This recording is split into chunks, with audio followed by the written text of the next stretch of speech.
कार्यालय में पशुपति कुमार पारस की अध्यक्षता में पार्टी कार्यकर्ताओं की बैठक चल रही है और इस बैठक में सांसद प्रिंस राज और सांसद चंदन सिंह मौजूद नहीं।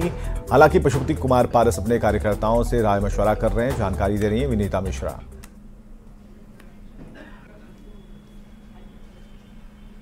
पशुपति कुमार पारस ने घोषणा तो कर दी है कि वो हाजीपुर से चुनाव लड़ेंगे।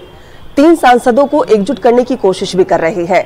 राजधानी पटना में पार्टी कार्यालय में अपने पार्टी के कार्यकर्ताओं के साथ बैठक कर रहे हैं, लेकिन इस बैठक में सांसद प्रिंस राज और सांसद चंदन सिंह मौजूद नहीं हैं। लेकिन पार्टी के उनके विश्वसनीय कार्यकर्ता यहां बैठे हुए हैं।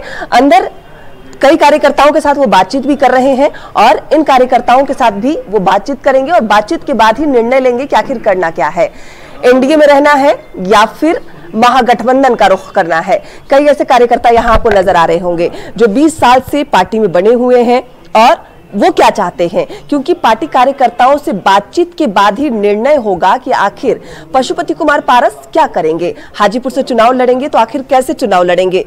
क्या नाम है आपका? मेरा नाम हुआ देव कुमार सिंह। कहाँ से हैं आप? हम छपरा से हैं। क्या चाहते हैं आप? कितने सालों से पार्टी में जुड़े हुए हैं? 20 साल से हम हैं। क्या चाहते हैं? हम तो चाहते हैं कि हम इंडिया अलायंस से चुनाव लड़ें, मतलब महागठबंधन का रुख कर लें। गठबंधन से, और हमारे नेता आदरणीय पशुपति कुमार पारस के साथ छल हुआ है, अन्याय हुआ है।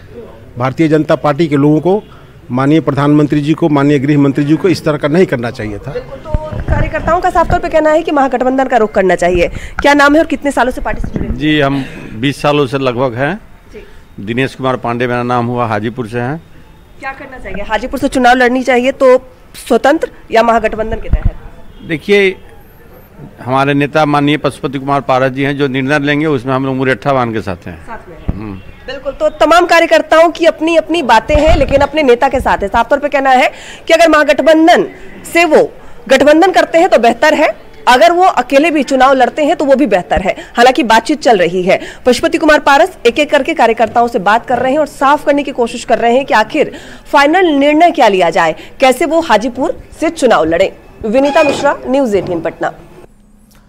तो हाजीपुर सीट को लेकर सियासी खेमे में खलबली मच गई। लंबे समय तक खींचतान के बाद चाचा पशुपति कुमार पारस के भतीजे और एलजेपीआर के राष्ट्रीय अध्यक्ष चिराग पासवान के पाले में सीट गई है। खबर है कि एनडीए की ओर से एलजेपीआर के टिकट पर चिराग पासवान यहां से चुनाव लड़ेंगे और दिल्ली में संसदीय बोर्ड की बैठक में ये बात लगभग फाइनल भी हो गई है।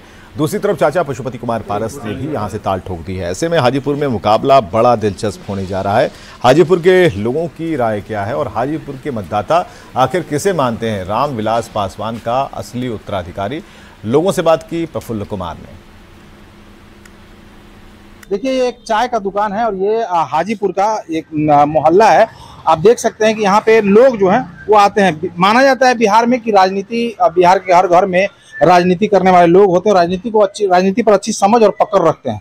ऐसे में चाय के दुकान पे जो है वो चर्चा राजनीति को लेकर काफी अहम होती है। और देखिए किस तरह से यहाँ चाय के दुकान पे लोग बैठे हुए हैं, समोसा तला जा रहा है। इस बीच हम इनसे बात करेंगे और समझने का प्रयास करेंगे कि हाजीपुर का असली चिराग कौन है, कौन उत्तराधिकारी है।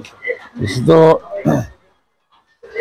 चिराग पासवान बारे में लोग यहाँ पर चर्चा पूरा है। हम लोग दुकानदार नाते हम क्या बोल सकते हैं, पार्टी के कोई नहीं सुन सकते हैं।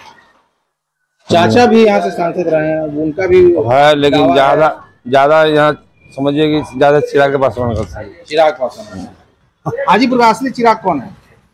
चिराग पासवान। चिराग पासवान। चाचा क्या आता है वो तो नाम किसे उत्तराधिकारी मानते हैं आप? चिराग पासवान। चिराग को मानिए।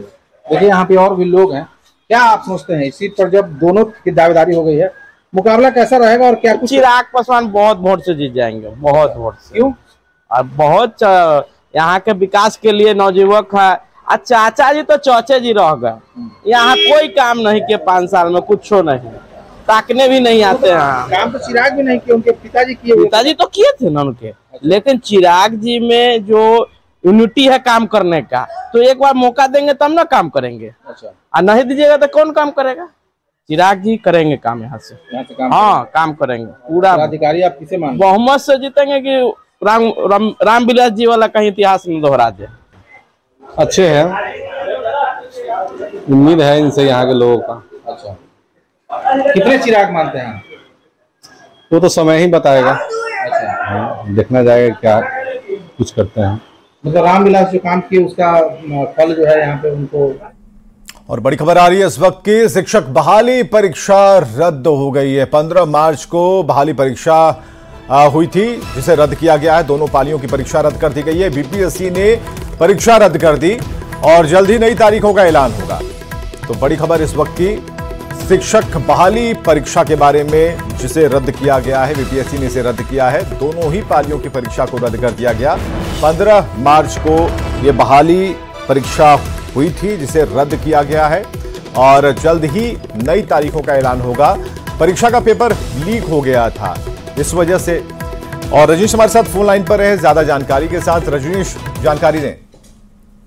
बिल्कुल विवेक, देखिए लगातार अभ्यर्थी मांग भी कर रहे थे और जिस प्रकार से आर्थिक अपराध इकाई ने काफी साक्ष्य जो है उपलब्ध कराया था बीपीएससी को, ऐसे बीपीएससी के चेयरमैन और सचिव ने बड़ा फैसला ले लिया है और जो अभ्यर्थी हैं जो मांग कर रहे थे उसके मुताबिक अब 15 मार्च को आयोजित हुई दोनों पाली की परीक्षा को बीपीएससी ने रद्द कर दिया है। कुल मिलाकर ये कहें कि बड़ा डिसीजन है बीपीएससी का, क्योंकि कल राज्य स्तरीय आंदोलन होने की चेतावनी दी गई थी और कल राज्य भर के जो अभ्यर्थी हैं अभी से ही पटना पहुंचने लगे थे। और बता दें आपको कि उससे पहले बीपीएससी ने बड़ा फैसला लिया है। प्रश्न पत्र लीक मामले में जिस प्रकार से आर्थिक अपराध इकाई से रिमाइंडर की मांग की गई थी, यानी रिमाइंडर देकर साक्ष्य की मांग की गई थी, ऐसे में आर्थिक अपराध लगातार एक्शन ले रहा था। वैशाली से भी गिरफ्तारी हुई है।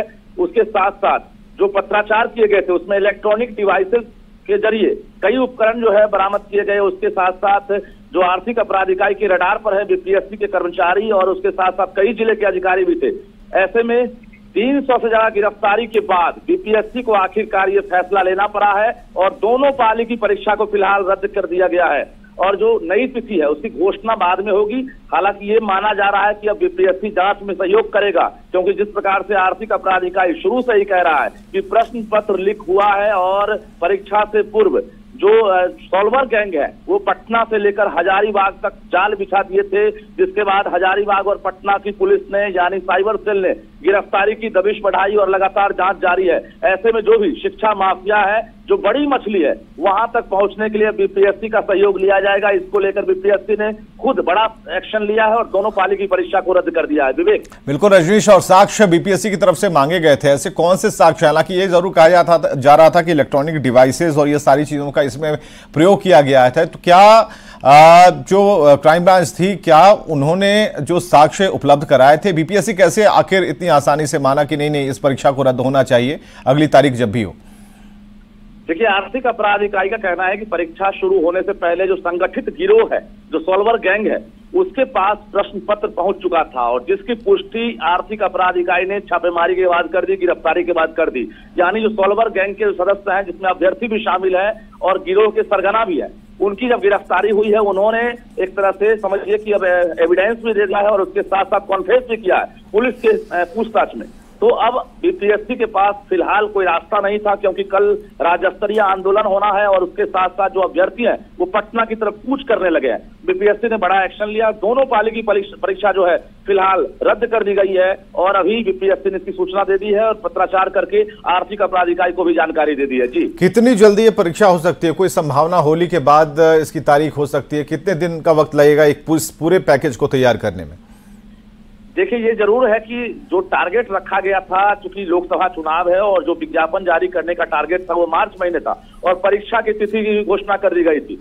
लेकिन अब जो कैलेंडर है जो अचानक बदला गया था उसमें अब बदलाव हो सकता है और होली से पहले अब परीक्षा फिलहाल संभव नहीं दिख रही है। इसको लेकर एक बड़ी बैठक बुलाई जाएगी कहा जा रहा है और बैठक के बाद माना जा रहा है कि होली के बाद ही ये परीक्षा संभव है, क्योंकि आगे 9th, 10th और 11th, 12th के भी जो अभ्यर्थी हैं वो इंतजार में है, उनकी परीक्षा की तारीख भी अब बढ़ सकती है। तो बीपीएससी अब इसके बाद एक बैठक करेगा, उसके बाद ये निर्णय लिया जाएगा। बहुत बहुत शुक्रिया रजनीश तमाम जानकारियों के लिए, बात के लिए।